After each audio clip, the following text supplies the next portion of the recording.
Magluto ako ng baby pusit, 2 kilo. 3 tablespoon na mantika. Sibuyas.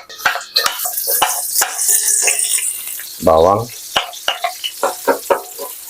Hintayin lang mag-brown ng konti. Okay na yan. Kamatis. 2 piraso. Medium size. Hintayin lang malambog ang kamatis. Mga 1 minuto.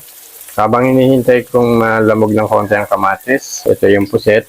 Binabad ko sa kalahating tasang toyo, kalahating suka, kalahating buong bawang, mince, 1 pirasong sibuyas.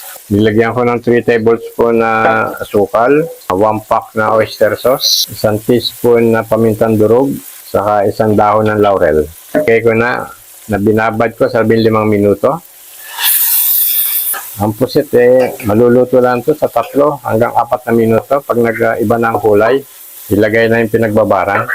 Mas maganda ang pusit pag binabad muna para masarap ang kakalabasan ng adobong pusit. Dahil manunot ang lasa sa loob ng laman ng pusit. Dahil kasi ang pusit, bilis lang maluto, 3 hanggang 4 na minuto, matagal na 5 minuto. Yan, medyo nagbago na ang kulay. Ilagay na dahan-dahan. Babad lang ito sa 15 minutes. Huwag mo nang haluin kasi may suka yan. Kailangan ng 2 minutong kumulo. 2 minuto na. Kunin lahat ng pusit. Sabi mo na para hindi siya maging rubbery. Dahil pakukuluin ko yung kanyang pinagbabaran.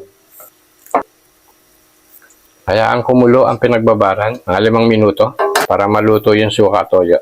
Kailangan na lumapot ng konti. Takpan. Lipas ng 5 minuto. Lagyan ko ng konting betchin pampaboost ng lasa.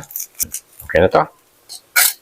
Tapos 1 teaspoon na patis. 1 teaspoon. Manamis-namis, maasim-asim, maalat-alat.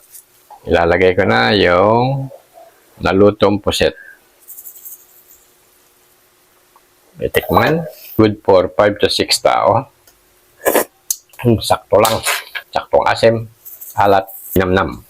Yung iba, naglalagay ng siling haba. Pero pwede naman kahit wala. I-simmer nyo lang ng 1 minuto bago patayin. Madali lang tong adobong pusit. Kakalabasan lang nito, mga 20 minutos lang. Luto na yun. Takpan ko lang. Nakalipas ng 1 minuto. Yan, kumulo ng konti. Haluin lang. Dandahan lang. Marami po salamat. Kung sino pong gusto sumubok, subukan nyo. Ang dali lang lutuin. Uubos lang kayo ng 20. Matagal na po ang 30 minutos. Kasi hindi po pwedeng tumagal ang pagluto ng pusit. Titigas.